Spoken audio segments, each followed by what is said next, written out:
اللہ اسی اشتہار میں ہے کہ ہاں میرا بیٹا مثل خدا ہے. اب یہ اس اشتہار میں یہ درج ہے، اور اس کا یہی انہوں نے بھی لیا ہے مولوی صاحب نے.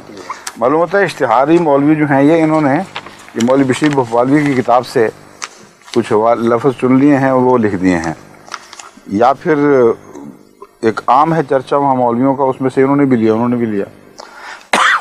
حضرت مسیح علیہ السلام کا حضرت مسلم موعود کے ذکر میں یہ الہام ملتا ہے، انا نبشرک بغلام حلیم مظہر الحق والعلا کان اللہ نزل من السماء، کہ ہم تجھے ایک حلیم لڑکے کی بشارت دیتے ہیں، مظہر الحق والعلا، جو حق اور بلندی کا مظہر ہوگا.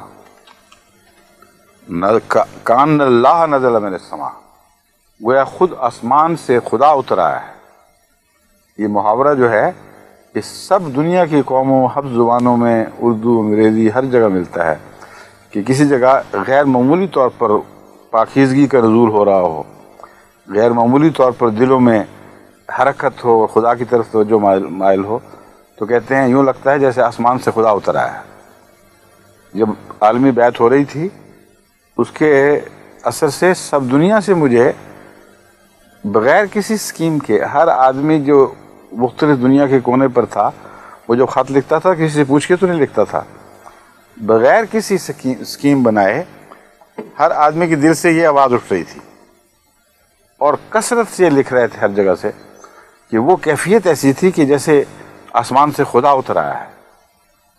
اس سے یہ مراد تو نہیں ہوتی نعوذ باللہ من ذالک کہ وہ جو بندے ہیں وہ خدا بن گئے ہیں سارے. مراد صرف یہ ہوتی ہے کہ دل تقدس کی طرف مائل ہوئے، دل ذکر الہی کی طرف مائل ہو گئے، خدا کی یاد کے سوا کوئی یاد باقی نہ رہی، اور یوں لگا جیسے آسمان پر خدا اتر آیا ہے. یہی وہ دعا ہے جو مسیح کی کہ زمین پر اتر آئے. اس نے کوئی مجسم ہو کر تو نہیں اترنا، مراد یہی ہوتی ہے کہ ذکر الہی سے زمین بھر جائے. اب یہ جو ترجمہ ہے، یہ جو عبارت ہے، اس پر مولوی صاحب نے جو مضمون باندھا وہ اب ان کے دماغ کی داد دینی پڑتی ہے، خوب دماغ چلتا ہے. منطقی نتیجہ نکالا کہ چونکہ لکھا ہوا ہے کہ گویا آسمان سے خدا اترا، اس لیے اپنے بیٹے مرزا محمود احمد کو خدا کہہ رہے ہیں، اور جب مرزا محمود کو خدا بنا دیا تو آپ کیا بن بیٹھے؟ خدا کا باپ. بس ہم جب کہتے ہیں جیسا کہ اس اشتہار میں لکھا ہوا ہے میں خدا کا باپ ہوں، جس طرح مسیح علیہ السلام نے یہی لکھا ہو، تبھی ہمیں حوالوں میں دقت پڑتی ہے نا.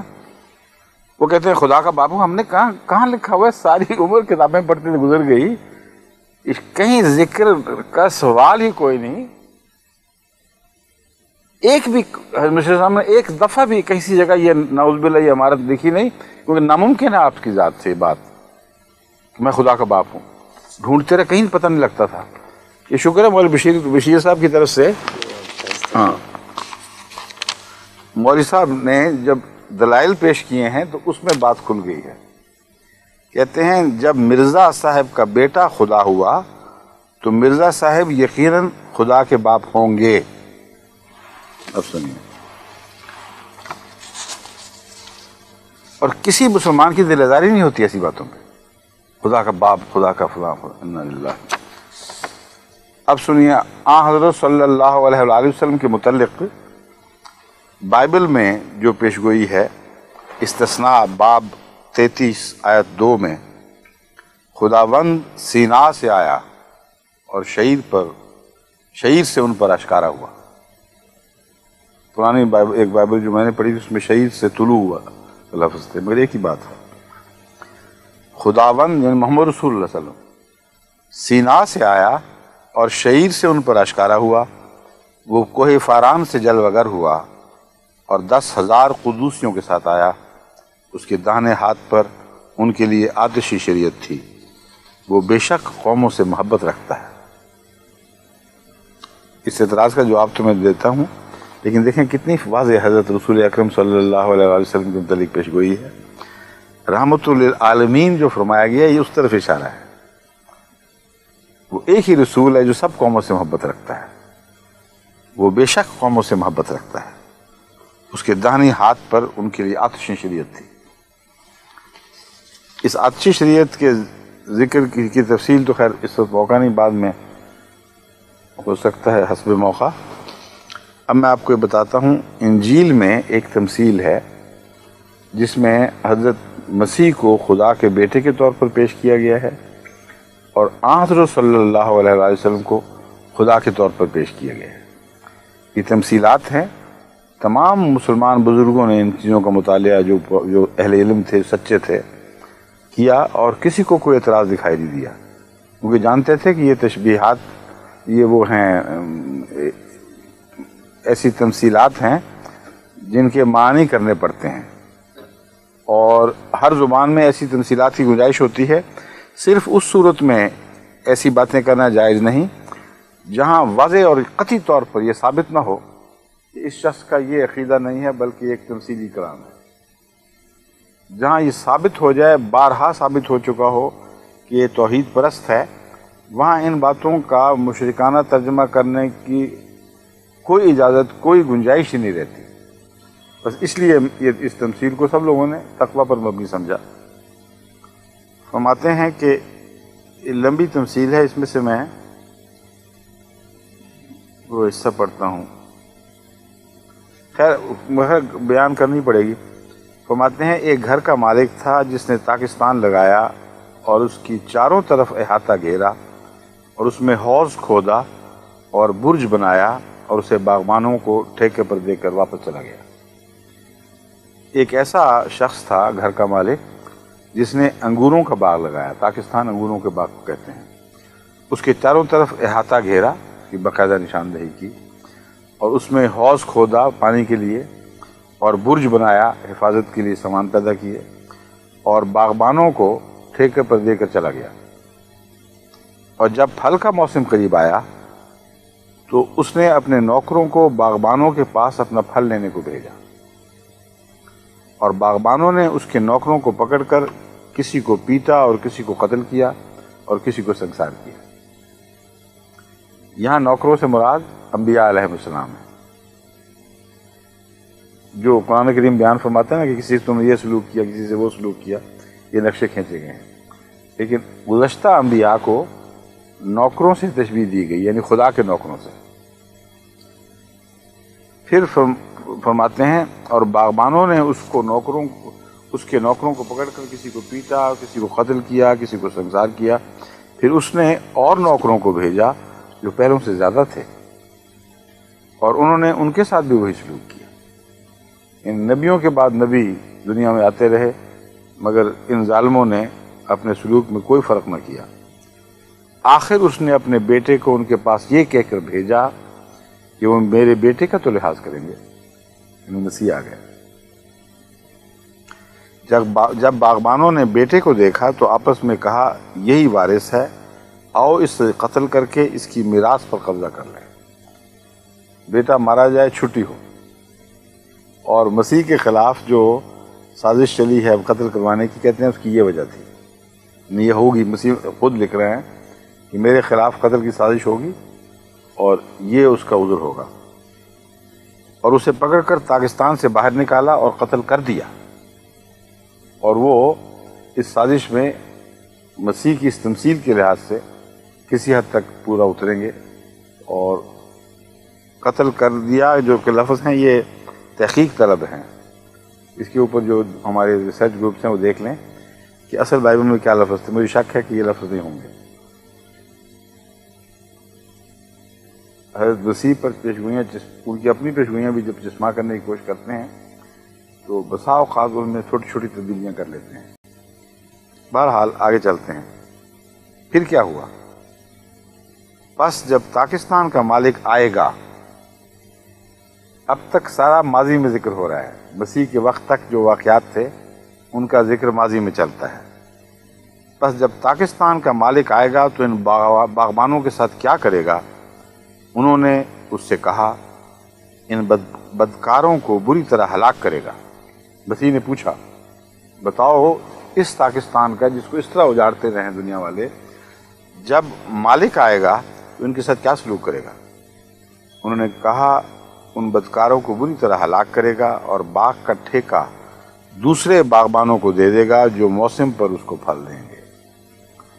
یعنی مسیح جو خدا کی بادشاہی ہے وہ موسیٰ کی قوم سے لے کر ان کے بھائیوں میں منتقل کر دی جائے گی، جیسا کہ خود بائبل کی پیشگوئی تھی.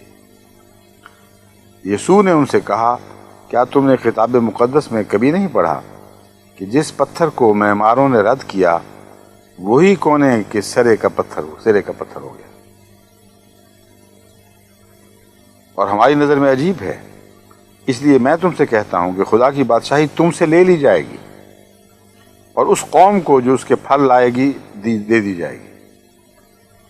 اتنی واضح پیشگوئی ہے حضرت اقدس محمد مصطفیٰ صلی اللہ علیہ وسلم کے حق میں کہ مالک یعنی خدا وہ خود زمین پہ اتر آئے گا اور ان سے بادشاہیاں چھین لے گا جنہوں نے اس کی امانت کا حق ادا نہیں کیا. مسیح تو صلیب پر چڑھے، اس کے بعد خدا نے سارا نظام تبدیل کر دیا. یہ پیشگوئی تھی کہ نظام کیسے تبدیل ہوگا. فرمایا جس پتھر کو معماروں نے رد کیا، یعنی حضرت ابراہیم علیہ السلام کے بیٹے اسماعیل کو تمام روحانی حقوق سے الگ کر کے پھینک دیا گیا تھا. بظاہر یہی لگتا تھا کہ وہ ایک طرف ہٹ گیا اور اب ابراہیم کی نسل میں برکتوں سے وہ اور اس کی نسل معروم رہ جائیں گے. لیکن اللہ کی شان دیکھو، جس پتھر کو معماروں نے رد کیا وہی کونے کے سرے کا پتھر ثابت ہوا. اسی کی نسل سے پھر وہ وجود پیدا ہوا جس کا آنا خدا کا آنا تھا. کہتا ہے یہ خداوند کی طرف سے ہوا اور ہماری نظر میں عجیب ہے. اس لیے میں تم سے کہتا ہوں کہ خدا کی بادشاہی تم سے لے لی جائے گی. اہل کتاب، اے بنی اسرائیل سے تعلق رکھنے والے اہل کتاب، تم سے بادشاہی لے لی جائے گی اور اس قوم کو جو اس کے پھل لائے گی دے دی جائے گی. اب سنیے قرآن کریم.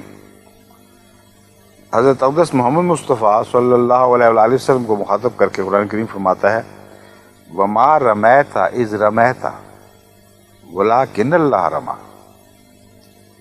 اے محمد جب تو نے مٹھی چلائی، کنکر مارے، تو نے مارے تھے ہم جانتے ہیں، لیکن تو نے نہیں مارے. جب تو نے مارے تھے تو نے نہیں مارے، وَلَكِنَّ اللَّهَ رَمَى، اللہ تھا جو مٹھی مار رہا تھا اور مار تو رہا تھا، یہ بھی ساتھ کہہ لیا. تو اللہ کون ہوا؟ اب بتائیے مولوی صاحب، جس پاک وجود کے متعلق بار بار پہلو نے بھی اللہ کا لفظ استعمال کیا اور خود اس پر بھی کلام الہی انہی معنوں میں نازل ہوا، آپ کو کوئی حیا نہیں کہ آپ کی باتوں کا اثر کہاں کہاں جا کے پڑ سکتا ہے؟ آپ یہ نہیں غور کرتے کبھی کہ یہ بدبخت سوال انتہائی بدبخت صورت میں اٹھ سکتا ہے کہ حضرت عبداللہ کیا تھے، جس کی کوئی شرم حیائی نہ رہے، اس کو پھر چھٹی ہے، جو چاہے کرو. حضرت صلی اللہ علیہ وآلہ وسلم نے بھی یہ استعمال فرمایا ہے محاورہ کہ جب شرم اٹھ گئی تو پھر جو چاہے کرتے پھرو. ہاں لم تستحی فاصنع ما شئت. اگر تمہیں حیا نہیں رہی پھر جو چاہو کرتے پھرو، ہمیں کوئی پرواہ نہیں. یہ ان لوگوں پر چسپاں ہوتی ہے حضور صلی اللہ علیہ وسلم کی حدیث کہ سوچتے نہیں کہ ان باتوں کے کیا کیا نتیجے نکلیں گے. اگر یہ منطق جو نہایت ہی خبیثانہ ذہن کی پیداوار ہے، اگر یہ درست ہے تو پھر کہاں کہاں پہنچے گی. لیکن ایسا تصور کرتے ہی انسان کو استغفار سے وضو کرنے چاہیے. ایک ذہن میں خیال آتا ہے، طبیعت خوف زدہ ہو جاتی، حیبت زدہ ہو جاتی ہے کہ ان مولویوں کے دماغ دیکھو کہاں کہاں سے کہاں پہنچتے ہیں. اللہ ان پر ان کو رحم دے، ان کو عقل دے، لیکن گستاخی کرنے والے بڑے ہیں، اس میں کوئی شک نہیں. پھر آگے چلیے، ان الذین یبایعونک انما یبایعون اللہ.